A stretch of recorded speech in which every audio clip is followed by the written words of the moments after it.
Originally, the first house was built in 1992 in Hua, Seoul, and then in 1995 they moved here. This land was donated, and one of the Halmoni had lung cancer at the time, so they thought it would be better to move out of the city of Seoul into the clean, fresh air out here in Gwangju. During this time, a Korean woman, or any woman living in a patriarchal society like this, could not leave the house, not even leave the house without the permission of the eldest son, older brother, or the father, the man of the house. So if you look at this, all of these symbols are comfort station areas. That doesn't mean one comfort station was there. It means an area where there could have been several. We don't have the exact numbers on how many, but there could have been several comfort stations in each area. During this time, in order to leave the Korean Peninsula, one had to have a military pass to go anywhere. So if you think about, okay, a woman can't leave due to the patriarchal society, and then she has to have a military pass to even get off the peninsula, the Japanese government and Japanese military can in no way deny that they had any part in this, because they had to have the Japanese military pass. So if you take a look at all of these pictures across the top here, these are all stationary comfort stations. They're freestanding buildings, most of them. They're in different parts of the world. This one's the Philippines. Let's see, also another in the Philippines, Malaysia. But they weren't only stationary structures like this. As I mentioned with the first Halmoni, Kim Hok-soon, whose hands were like this, she was taken and served on the front lines in a mobile army truck. So she moved around and traveled with the troops quite a bit. Of course, each Halmoni has a different story, and they all have had a different experience. If you look here, so before a woman was taken to a comfort station, she had to be inspected by a doctor. This is the doctor's examination card, and he would write down if she were healthy, and she would be completely inspected. Often during the examination, the doctor would leave the curtain open so that other soldiers could observe and see her. And of course that just led to the woman feeling very humiliated, very degraded. And many of the women, if they were virgins, they would have been raped first by the doctor or someone at the medical clinic. So this, if there is, I don't know Japanese, but if there's extra writing like on this one, it means that the woman has some kind of sexually transmitted infection or is unhealthy in some way to be able to serve. So this one, she would be unavailable. And all of the comfort women would be stripped of their original native names and given a Japanese flower name, like Sakura or something like that. And here, if it says her name, and if it's up, it means she's available. If it's turned over, it means she's unavailable or busy at the time. If any of you have been to Japan and eaten at a traditional restaurant, this is actually how you order food in the restaurant. If it's up, it means the food is available. If it's down, it means that the food is sold out or unavailable. So you can see really how they just treated the women as objects, just like Japanese food, not as humans at all. And so what happens if they were, like, unavailable? If they had a disease or something? They would turn the plaque over. So but what would it mean for that woman? They treated women who got STIs by in a variety of ways, some including giving them mercury or 606 shots, which basically just bleaches your insides out. If the woman was found to be pregnant, they would often force abortions by shoving hot metal rods inside her vagina. And so basically they made examples of these women in order to try to scare them as much as possible to avoid getting STIs or getting pregnant. I mean, of course, how can these women avoid this? They were forced to serve between 10 to 40 soldiers per day. And there were rules that were uniform throughout all the stations. However, and one of those rules was that each soldier should wear a condom. However, towards the end, they started running out of supplies, and a woman got one condom. So basically, when a soldier came in, she had to wash his penis, put on the condom. He raped her. She took off the penis, took off the condom, washed the condom, washed his penis, and he left. Then the next guy came in. She used the same condom, and so obviously the condoms often broke. So it was pretty much unavoidable for her to try to, take extra precautions in order to avoid getting STIs or pregnancies.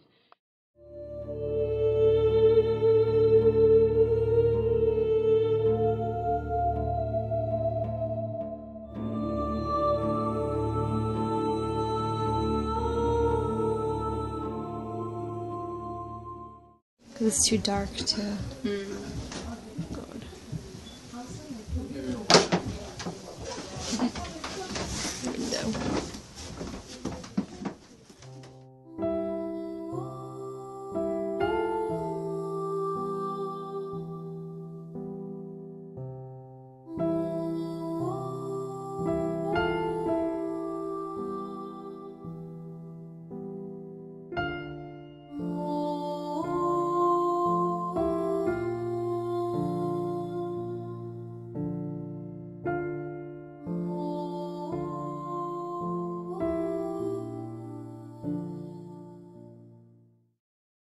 A demonstration on December 14th in the South Korean capital marks the 1,000th protest by former sex slaves to the Japanese army during World War II.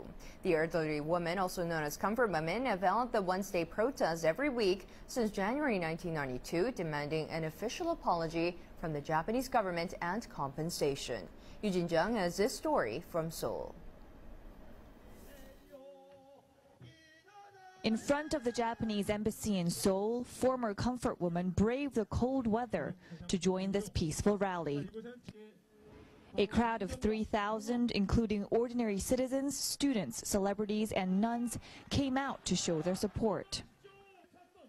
During the protest, a peaceful monument was erected facing the Japanese embassy.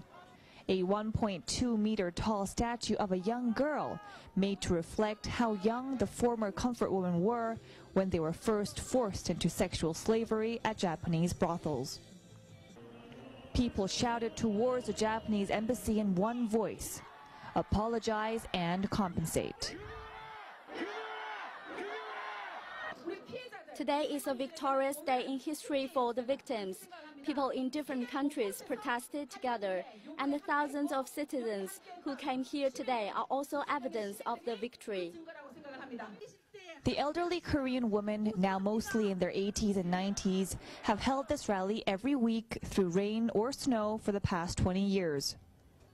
Their demands have been the same all along: an official apology from Japan and compensation for their sufferings as sex slaves to the Japanese army during the Second World War. A total of 234 women had registered with the government as victims, but only 63 remain alive today. I didn't think twice about coming. If you are human, a Korean person, and a female, you should be here. This Japanese man flew over from Nagasaki Prefecture with his colleague on Tuesday solely to attend the Wednesday protest. He says his government must apologize. We come from Nagasaki Prefecture. We think the Japanese government must apologize to her, just comfort women, and must be justice was done. That must be done. So we think. Japan says all potential claims by individual victims for sufferings during the Second World War were closed years ago through treaties. The Japanese embassy remained closed and silent as the protest continued for 2 hours on Wednesday. Time is running out for these comfort women. Many hope that the compensation for these victims will be dealt with once and for all when President Lee visits Japan next week. Yoo Jin-jung, CCTV, Seoul.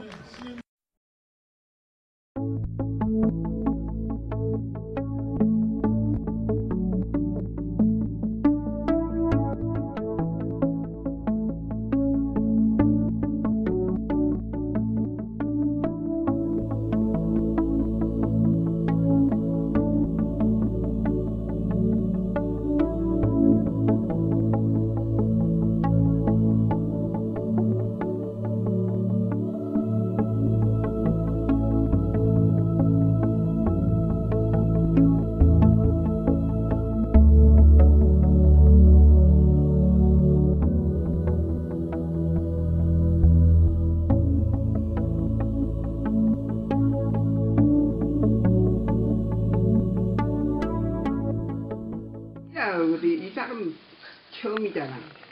오늘 이 사람이 모르는 사람이 많이 왔잖아. 아니 그러니까 이 사람 중에 한 명 고르세요. 그 노래 모르잖아. 아니야. 그 노래 부르니까. And then she pick you.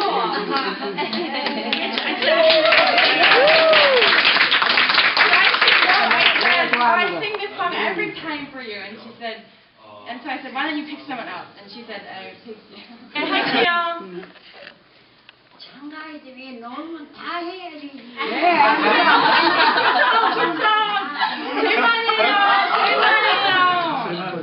아, 거기서 노래 부른다고. 네. She said, you guys all need to sing. And I said, that's what I'm talking about. But 있잖아. 이것도 미국 노래. 근데 영어도 있어. 그 그래. 노래. Who's gonna sing the song for her in English? She wants to know who's gonna. She said she's saying for you now. She needs someone to sing it. I don't know the song. I sing the song. She's bored of me now.